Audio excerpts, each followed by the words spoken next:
हरे कृष्णा। दोस्तों, आपका स्वागत है हमारे चैनल अनोखे किस्से में।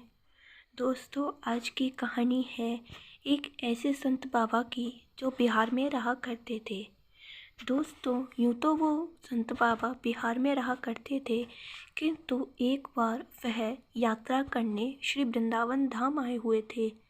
उन्होंने वृंदावन आकर वृंदावन की रज में कई दिन गुजारे और वह रोज नियम से भगवान बिहारी जी के दर्शन करने जाया करते थे।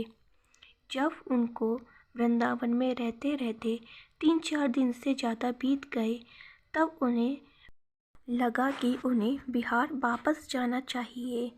तब उन्होंने बिहार में वापस जाने के लिए ट्रेन की टिकट बुक करा ली। अगले दिन उनकी ट्रेन की टिकट थी। इस वजह से वह रात को धर्मशाला में अपने विश्राम करने के लिए चले गए। फिर जैसे ही सुबह 10 बजे के करीब उनकी ट्रेन जानी थी, उन्होंने प्रसाद रूप में ले जाने के लिए दुकान से बूंदी के लड्डू खरीद लिए। उन्होंने सोचा, इन्हें जाकर मैं प्रसाद रूप में बिहार में जहाँ उनका गृह स्थान था वहाँ बांट दूँगा। वह चल दिए। चलते चलते ट्रेन मुगल सराय पर पहुंच गई। तब उन्हें संत बाबा को थोड़ी सी भूख लगाई। उन्होंने कहा, चलो संध्या वंदन कर लूं।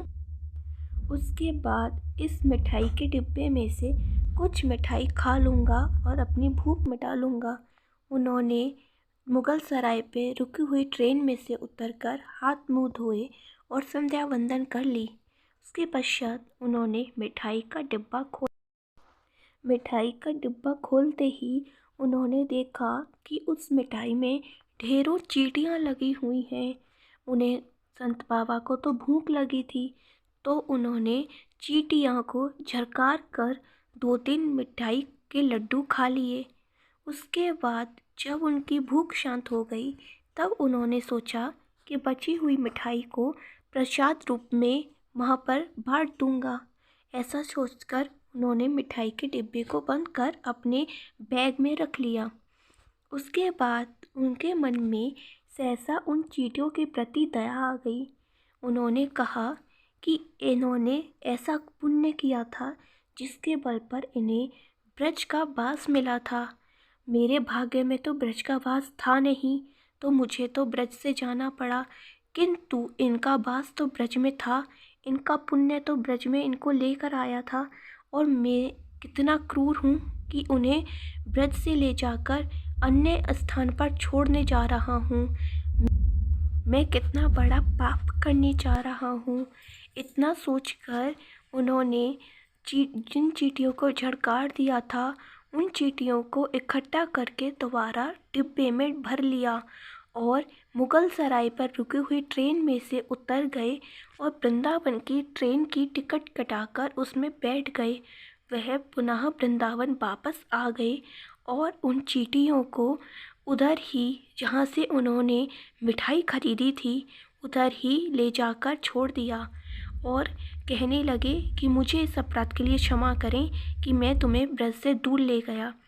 यह देखकर कि कहीं इन संत बाबा के मिठाई में चींटियाँ मेरी दुकान से तो नहीं गईं, दुकानदार आया और बोला, बाबा जी, आपकी मिठाई में चींटियाँ लगी हुई थी, इसके लिए आप मुझे माफ़ कर दें, आप दूसरी मिठाई ले लें। तब बाबा जी ने कहा, नहीं, इसमें तुम्हारी कोई गलती नहीं है। यह चींटियाँ मिठाई में थीं, मैंने ही नहीं देखी थीं और मैं इन्हें अज्ञानतावश अपने साथ ले जा रहा था। इनके सौभाग्य से प्राप्त हुए ब्रज रस के बास को मैं इनसे छीन रहा था। मैं बहुत ही पापी हूँ। ये इतना बाबा जी के मुँह से यह बात सुनकर दुकानदार आश्चर्यचकित रह गया। उसके मन में बाबा जी के प्रति प्रेम के आंसू आ गए। तो दोस्तों, यह होता है साधु का व्यवहार। साधु भगवान के प्रति बहुत ही भावपूर्ण भक्ति करते हैं। उनकी भक्ति और उनका भाव हम साधारण मनुष्य से बहुत ही अलग होता है। दोस्तों, जिसका हृदय साधु भाव रखता हो, उसके हृदय में भी ऐसा ही भाव हमको अक्सर देखने को मिल जाता है। तो दोस्तों, आपको आज की यह कहानी सत्य घटना कैसी लगी, हमें कमेंट कर कर अवश्य बताएं। साथ ही ऐसी अनेकों सत्य घटनाएं की कहानियाँ सुनने के लिए हमसे जुड़े रहें। हमसे जुड़े रहने के लिए हमारे चैनल को सब्सक्राइब करना ना भूलें। साथ ही यदि आपको यह कहानी अच्छी लगी हो तो एक शेयर अवश्य करें। धन्यवाद।